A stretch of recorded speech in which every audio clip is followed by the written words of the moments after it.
8 क्रियाचित्तामध्ये आपण पाहिलं सोमनस सहगत यान संप्रयुक्त असंस्कारिक आहे, ससंस्कारिक आहेत. ठीक आहे.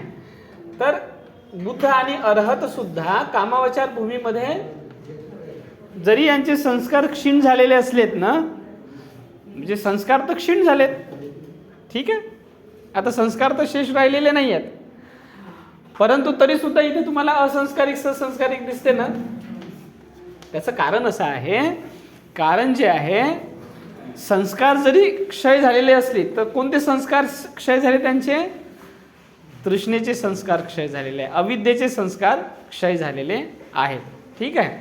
आता संस्कार कोणते उत्पन्न होतील, विद्येचे होतील. ठीक आहे. म्हणजे निरोध झाल्यानंतरही सुद्धा जे आहे ते संस्कार कॅरी ऑन करतात, परंतु संस्कार कोणते आहेत, विद्येचे आहेत, आहे की नाही. तर हे जे आहे कोणी त्यांना जे आहे काही चांगली गोष्ट करायची आहे तर ते करतील, स्वतःच्या मनामध्ये आली एखादी गोष्ट चांगली करायची तर ते करायला लागतील, आहे की नाही. कारण की तो भाव उत्पन्न झाला पाहिजे ना मनामध्ये, चांगला करण्याचा भाव. कोणी सांगितलं की भंतेजी भगवंत आपण असं असं करूया, तर त्यांना ते गोष्ट करण्यासाठी प्रेरित केली भगवंताला, तर भगवंत म्हणाले ठीक आहे, काय हरकत नाही, आपण करूया. तर क्रियाचित्त सुद्धा त्याच पॅटर्नमध्ये येऊन जाते जे सामान्य जनांचं जे आहे कुशल चित्त असते. तर कुशल चित्त कामावचार भूमीमध्ये कुशल चित्त जे आहे ते अरहंतांचं सुद्धा बुद्धांचं सुद्धा सेम राहते, जे तुम्हाला जे आहे ते सामान्य व्यक्तीचं दिसते. कारण की क्रिया करत असताना सुद्धा ते कुशल क्रिया करतील. म्हणजे जर समजायचं इथं कोणी जे आहे ते तहान लागलेली आहे कोणाला, तर भगवंत जे आहे ते उठून त्यांना पाणी देतील. जसं एखादा सामान्य मनुष्य जे आहे ते उठून जे आहे ते पाणी देईल ना, तशासारखं जे आहे ते भगवंत सुद्धा उठतील आणि तुम्हाला पाणी देतील कामावचार भूमीमध्ये. ठीक आहे. ही पहिली भूमी आहे ना चित्ताची, काम करण्याची भूमी. आपण काम करतो, बुद्ध क्रिया करतात. आता समजा ते एक उदाहरण आहे, त्या उदाहरणामध्ये जे आहे ते एक भिक्षू व्याधी झालेली होती त्यांना. ठीक आहे. जागोजागी फोडं आलेले होते आणि त्या फोडांमधून पस वाहत होता आणि त्याच्यामुळे त्यांचे कपडे जे आहे ते पूर्ण पसाने भरलेले आहेत, त्यांची खाट पूर्ण पसानं भरलेली. त्याच्यामुळे जे कोणी भिक्षू त्यांच्याकडे जात नव्हते, त्यांची सेवा शुश्रूषा करत नव्हते. त्यावेळी जे आहे ते भगवंत स्वतः तिथे गेलेत आणि तिथे गेल्यानंतर जे आहे त्या भिक्षूंची जी आहे ते सेवा केली, त्यांचे जे आहे ते घाव धुतलेत, त्यांना औषधी लावली, मलमपट्टी केली. तर कोण केला, भगवान बुद्धाने केलं. तर एक सामान्य व्यक्ती जसा करते तसेच भगवान गौतम बुद्ध कुशल कर्म करतील, अकुशल कर्म नाही करणार. कोणते कर्म करणार, कुशल कर्म करणार. तर कुशल कर्म ते कर्माच्या फॉर्ममध्ये नसते, ते कोणत्या फॉर्ममध्ये असते, क्रियेच्या फॉर्ममध्ये. पॅटर्न तेच आहे चित्तांचं, चित्त तेच आहे, परंतु क्रियेमध्ये आहे. हे जे आहे ते कसं आहे, आपलं चित्त कर्मामध्ये असतं, त्यांचं चित्त क्रियेमध्ये असतं. तर सेम आहे मग असंस्कारिक ससंस्कारिक. तर राजा बिंबिसार आलेत आणि भगवंताला म्हणालेत की भगवंत जे आहे बाकीचे सगळे संघ जे आहे वर्षावासाच्या कालावधीमध्ये काय राहतात, एका ठिकाणी निवास करतात, तर आपल्याही संघाला आपण का नाही करायला लावायचं. तर भगवंत म्हणाले ठीक आहे, काही हरकत नाही, साधू साधू साधू बिंबिसारो, नाही का, आपण जे आहे ते वर्षवासाचं विधान बनवूया. तर त्यांना वर्षवासाचं विधान करण्यासाठी कोण प्रेरित केलं, बिंबिसारांनी. तसं संस्कारित झालेलं आहे. म्हणून बुद्ध सामान्य वाटतात. म्हणून बुद्धाजवळ कोणी गेल्यानंतर बुद्ध कसे वाटले, सामान्य. त्या सुनक खत्ताला असं काही वेगळं वाटलंच नाही, नेहमीच दिसून राहिले आहे, वेगळं काही वाटूनच नाही राहिलेलं आहे. तर बुद्ध कसे नाही का, बुद्ध जे आहे ते कोणी असं कल्ला करायला लागले तर त्यांना बोलवायचे, त्यांना रागवायचे, डाटायचे. अरे असं कसे कल्ला करून राहिले, तुम्ही कल्ला करायसाठी इथे आलेत का, नाही का. तर म्हणायचे जा निघून, इथे थांबायचंच नाही अजिबात. तर भगवंत रागवायचे सुद्धा. तर मग जे आहे ते बाकीच्यांना असं वाटत नाही का भगवंत रागवून कसे काय नाही का. तर संस्कार आहेत, परंतु संस्कार कसे आहेत, कुशल आहेत. तर इथे आहे ना असंस्कारिक चित्त, ससंस्कारिक चित्त क्रिया फॉर्ममध्ये आहेत, कर्मामध्ये नाही आहेत. ठीक आहे. असं काही केलं की जसं बुद्ध भिक्षू त्याला पुढे पिढी आले होते प्रश्न होता, तर आपल्या पॉवरनी ते त्यांना दुरुस्ती करू शकतो. कोणाला? अशा भिक्षूंना ज्यांना त्रास चमत्काराने नाही नाही नाही नाही. भगवान गौतम बुद्ध निसर्गाच्या बाहेर गेले नाहीत, हे लक्षात घ्या. ज्या निसर्गाच्या विधी आहेत त्याच विधीनं जे आहे ते भगवान गौतम बुद्धांनी सगळ्याला ट्रीट केलं आणि जमिनीवरच ठेवलं, आकाशात उडू नाही दिलं. उड्डाण तुझ्यामध्ये शक्ती असणं उडण्याची, पण उडू नको जमिनीवरचा आणि चाल माझ्यासारखा, नाही का. तर बुद्ध खूप जमिनी होते, बुद्ध खूप जमिनी होते, लक्षात. तर बुद्धाने जे आहे ते त्यांच्याकडे दसबल होते, पण त्यांनी त्याच्याकडे हे नाही केलंय. नाही नाही म्हणजे त्याला दाखवलं नाही. नाही नाही. त्यामध्ये दाखवलं मी तर बुद्धाला मानतील, धर्माला नाही मानणार, धर्माला नाही मानणार. लोक तो मार्ग सोडून देतील ना, धर्माला सोडून देतील. नाही का. लोक जे आहे ते पूजापाठच करायला लागतील, पावरे देवा पावरे देवा पावरे देवा, नाही. क्राइस्ट ते गंगाला पाय देतो, फक्त क्राइस्टने हे केलं म्हणून त्यांना ते चमत्काराला धरून त्याची बुद्धाचा धम्म चमत्कारावर आधारित नाही ना, म्हणून बाबासाहेबांना म्हणलं ना चमत्कारावर आधारित धर्म बुद्धाचा नाही आहे. ठीक आहे. चमत्कार, साक्षात्कार, चमत्कार हे करत बसायचं नाही आहे.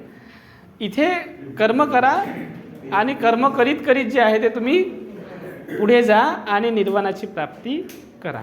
ठीक आहे.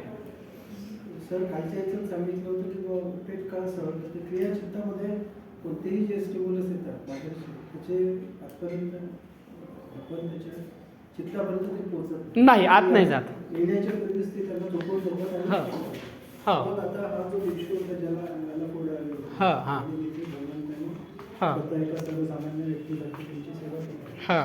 तर ती जी भावना होती किंवा ते जे काही दृश्य होते ते त्यांच्या मनापर्यंत पोहोचलं नव्हतं. म्हणजे क्रियाचित्तामध्ये ते नव्हतं. क्रिये फॉर्ममध्ये आवर्जन मनाचं, त्या मनाद्वारावरतीच जे आहेत ना बुद्ध तिथूनच त्या भावनेला प्रेषित करतात.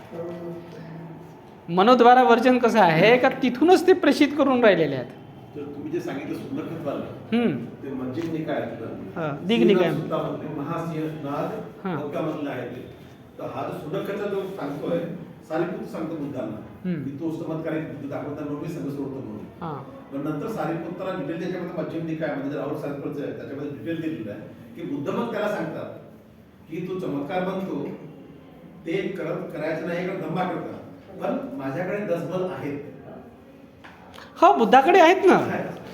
बुद्धामध्ये माइंड पॉवर इतका होता, बुद्धांकडे माइंड पॉवर. सगळं आदल्या जन्मातलं आताचं नंतर कोणाच्या मनात काय चाललं सगळं मोठं ज्ञान त्यांना होतं. बुद्धांकडे जे आहे ते माइंड पॉवर खूप आहे, खूप बलशाली आहेत, परंतु ते तुम्हाला कशाला दाखवतील.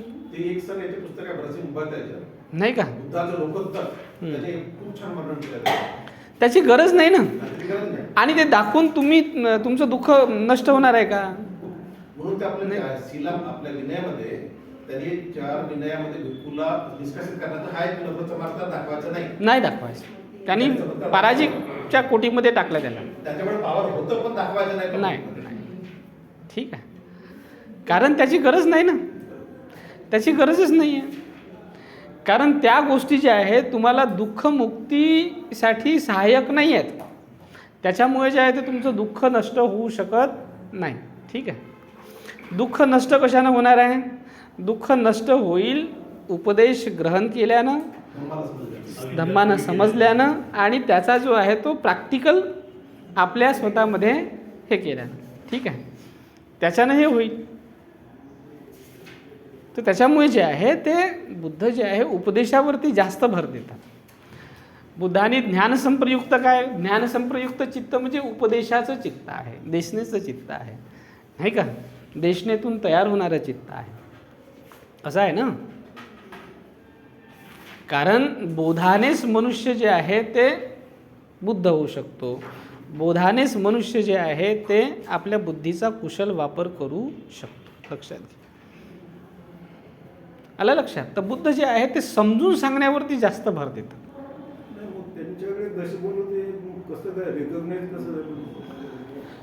ते कसं आहे की त्यांनी वेळोवेळी सांगितलेलं आहे. रिकग्नाइज म्हणजे कसं झालं की बुद्धाने वेळोवेळी सांगितलं. त्यांनी साधनेतून एवढ्या वर्षामध्ये डेव्हलप केलं होतं. हा, आणि ते का सांगितलं त्याचं कारण मी तुम्हाला सांगतो. त्याचं कारण जे आहे ते याच्यासाठी सांगितलं, कारण तुम्ही जेव्हा साधनेमध्ये जाल तेव्हा तुम्हाला जे आहे या बलाचा परिचय होणार आहे. ठीक आहे, त्या रिद्धीचा परिचय होणार आहे, तुम्हाला सगळ्या गोष्टीचा परिचय होणार आहे, तुम्हाला दिसतील, तुमच्यामध्ये त्या संचारितही होतील, परंतु तुम्हाला त्याला सोडायचं आहे, त्याला धरायचं नाही आहे. जसं मी सुरुवातीला मध्यम निकायातलं सूत्र सांगितलं ना, की भगवान गौतम बुद्धांनी जे आहे ते जेवण सोडण्यापासून कसं जे आहे ते त्यांना सांगितलं का हे धरत धरत नाही जायचं, याला सोडत सोडत जायचं आहे. तर साधनेमध्ये सुद्धा ह्या गोष्टी येतील तुम्हाला सोडत सोडत जायचं आहे, कारण की सोडले नाही तर अडकान तुम्ही तिथेच, नाही का, आणि तुम्ही निर्वाणापर्यंत जाणार नाही. बुद्धाचा उद्देश आहे तुम्हाला अंतिम स्थानी घेऊन जाणं. हे तर मधातले जे आहे ते लागणाऱ्या गोष्टी आहेत. हे जे ध्यान 5 ध्यानाचे जे आहेत ना, म्हणजे वितर्क, विचार, प्रीती, सुख, एकाग्रता, हे मोठे एक ध्यानामध्ये एक सोडत जातात ते सगळे. हां, संत जे आहे नंतरच्या काळामध्ये संत झालेत, परंतु अरहंत झालेत नाहीत. का नाही झालेत? कारण की ते ध्यानाच्या पहिल्याच अवस्थेत राहिलेत, नाही का. त्यांना तिथेच जे आहे ती अवस्था प्राप्त झाली, तिथूनच ते समोर गेलेच नाहीत, तर ते निर्वाणामध्ये प्रतिष्ठित झाले नाहीत. फक्त बुद्धच आहेत जे तुम्हाला निर्वाणापर्यंत घेऊन जाऊ शकतात, आणि सोडल्याशिवाय निर्वाण प्राप्त होत नाही. ठीक आहे, सोडल्याशिवाय निर्वाण प्राप्त होत नाही. जे जे तुम्हाला येतं समोर समोर वाटेमध्ये ते तुम्हाला सोडत सोडत सोडत सोडत सोडत सोडत जावं लागतं, कुठपर्यंत? अल्टिमेटली निर्वाणापर्यंत. ठीक आहे, तर ही गोष्ट जी आहे, तर मी क्रियाचित्त सांगत होतो तुम्हाला की बुद्ध जे आहे ते क्रियेमध्ये स्थापन झाल्यानंतर सुद्धा जे दैनिक कर्म आहे कामावचार भूमीतले ते सगळे करतात कुशल चित्ताच्या.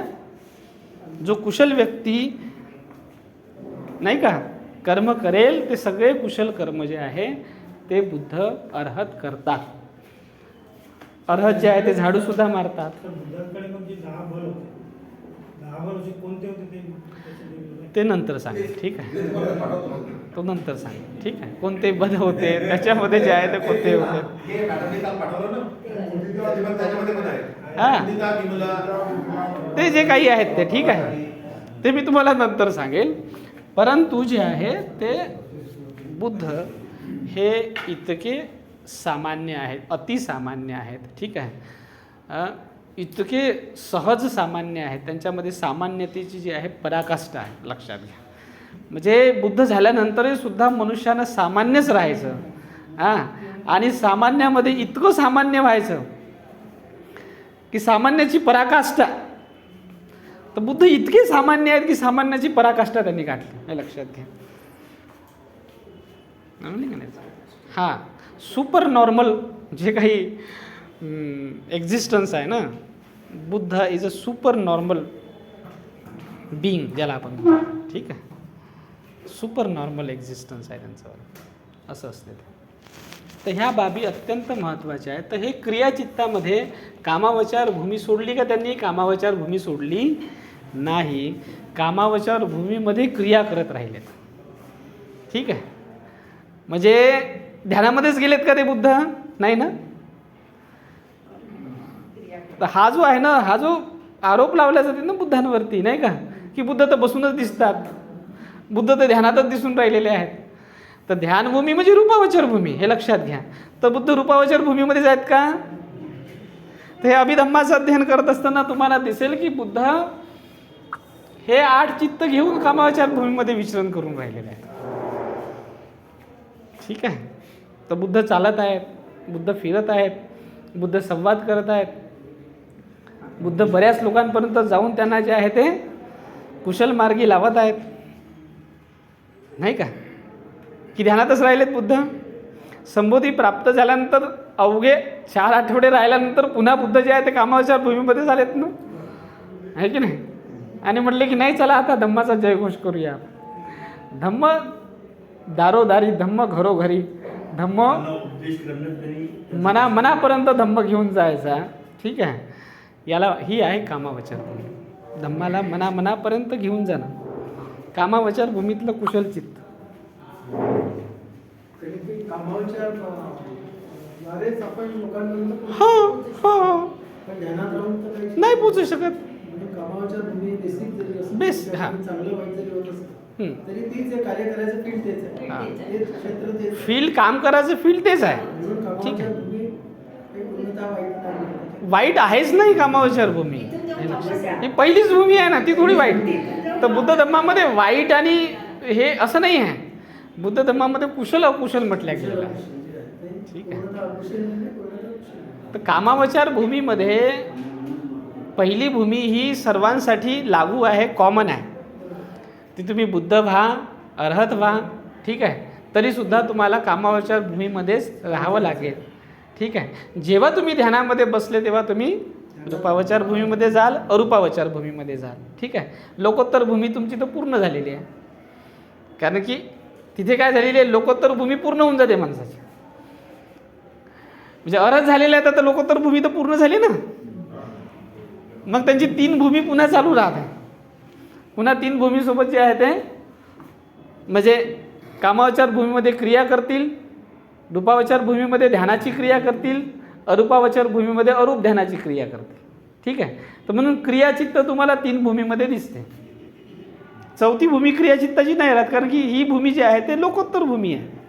ही निर्वाणाची भूमी आहे. निर्वाण प्राप्त झालेलं आहे, त्याच्यामुळे या भूमीमध्ये आता ते नाही आहे. ठीक आहे. ते नाही आहेत इन द सेन्स म्हणजे त्यांचं चित्त आहे निर्वाणामध्ये, परंतु क्रिया जे आहे ते या 3 भूमीमधलीच आहे. क्रिया कुठं करतील ते? कामावचार भूमीमध्ये, रूपावचार भूमीमध्ये, अरूपावचार भूमीमध्ये. ठीक आहे. तशा पद्धतीनं जे आहे ते हे तुमची कामावचार भूमी बनतं क्रियाचित्ताची. आलं लक्षात?